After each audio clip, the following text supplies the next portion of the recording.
सीधी जिले में 73 पंचायत राज के द्वितीय चरण का मतदान लगभग नजदीक आ रहा है। सीधी जनपद क्षेत्र में तृतीय चरण में मतदान होना है। आज हमारी टीम पहुंची है पिपरोहर वार्ड क्रमांक 15 में, जहां से सुषमा दधीच सिंह जी प्रत्याशी हैं।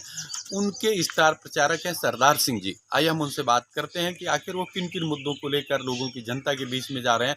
इनका परिवार ऐसा माना जाता है कि सब पढ़ा लिखा परिवार है और लगभग सभी लोग शासकीय सेवाओं में। आइए हम उनसे बात करते हैं कि आखिर क्या वजह रही कि वो अपनी चाची को चुनाव लड़े।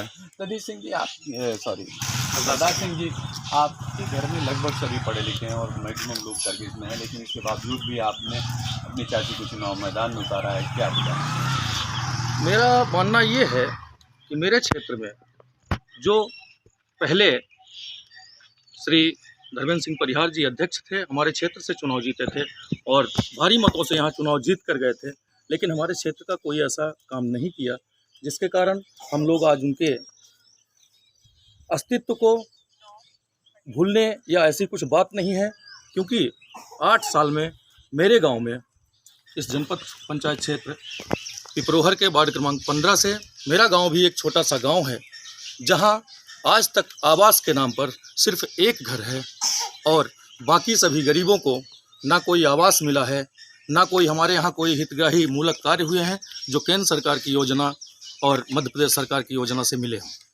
आपको क्या लगता है, जिसे आपको पता होगा कि जो आवास मिल रहे हैं, प्रधानमंत्री आवास मिल रहे हैं, 2011 की जो आर्थिक संगणना हुई थी उसके आधार पर मिल रहे हैं, तो ये भर आरोप लगाना क्या उचित है? इसके अलावा भी आपको पता होगा कि कई तरह की योजनाएं सरकार की चल रही है, उनकी क्या स्थिति है आपकी? जी, जैसे संबल योजना, हमारे गांव से संबल योजना 100 में से 10 लोग ऐसे होंगे जिनका संबल योजना में नाम है। और बीपीएल का कहा जाए तो 2011 के बाद या 2015 के बाद जो बीपीएल के नाम हैं बल्कि काटे गए हैं, ना कि ऐड किए गए हैं। कोई ऐसा नाम नहीं जोड़ा गया है जिसे मैं आज सामने रखकर आपसे ये बता सकूं कि मेरे क्षेत्र में 2015 से लेकर 2022 तक में कोई ऐसा नाम ऐड किया गया हो जो कि आपसे जनता क्या मांग करती है जब प्रचार करने जाते हैं? तो मैं जब जनता के बीच में जाता हूं तो जनता की पहली मांग होती है कि हमारा खुद का नहीं लेकिन समाज का कुछ भला करिए, और मैं आपके साथ आने के लिए तैयार हूं, क्योंकि इससे पहले जो नेता थे वो हमारा साथ नहीं दिए और हम लोग उनके दमनकारी नीतियों से परेशान हैं। आप अपनी जनता से क्या कहना चाहते हैं? मैं अपनी जनता से कहना चाहता हूं कि हमें आप एक बार झोपड़ी चुनाव चिन्ह पर मुहर लगाकर और जनपद पंचायत 15 पिपरोहर से यदि सदस्य बनाते हैं तो मैं आगे तक सोचूंगा कि दौड़ूं और आपके लिए समाज सेवक बन सकूं। मैं कोई नेता नहीं हूं, मुझे नेता में कोई गुण नहीं है, मैं अच्छे परिवार से बिलोंग करता हूं और इसके पहले भी मेरे परिवार का एक वास्ता रहा है कि हम सब किसी भी तरह का कोई भी हनन नहीं किया है हमने। इसलिए मैं जनता की सेवा करना चाहता हूं और जनता की सेवा करने में सबसे बड़ा सुख हम लोगों को आभास होता है, क्योंकि मैं इस क्षेत्र का रहने वाला हूं, इस क्षेत्र से विलोम करता हूं। 24 घंटे में एक बार 10-5 लोग, 10-20 लोग, 50 लोगों से मेरी हर रोज़ मुलाकात होती है और जनता की सिर्फ एक ही मांग होती है कि क्या मेरा संबल योजना में नाम जुड़ जाएगा? क्या मेरे भी घर पक्के होंगे? क्या मैं इन कच्चे मकानों से छुटकारा पा सकता हूँ? दिन भर कमाता हूँ, रात को घर जब आता हूँ और इन बरसातों में जब टपकता है पानी तो रात भर भी बैठ के हमको सोचना पड़ता है क्या हमारे गांव में भी पक्के मकान दिखाई देंगे?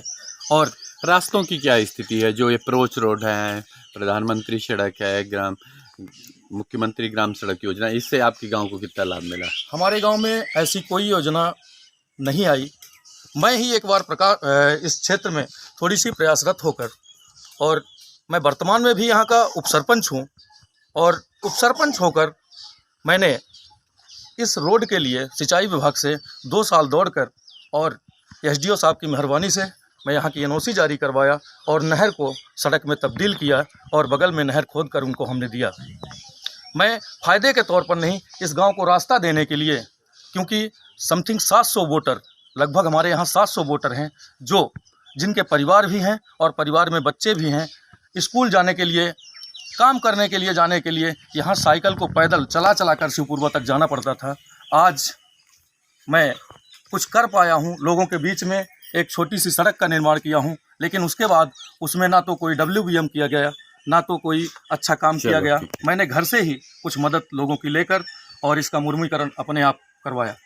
मैं ये कहना चाहता हूँ कि जब घर का नाम आता है, प्रधानमंत्री आवास का नाम आता है, तो मेरे क्षेत्र में 2011 का वास्ता दिया जाता है, जबकि जो वर्तमान में कैंडिडेट हैं वो 2011 में वर्तमान सरपंच थे उस टाइम पर।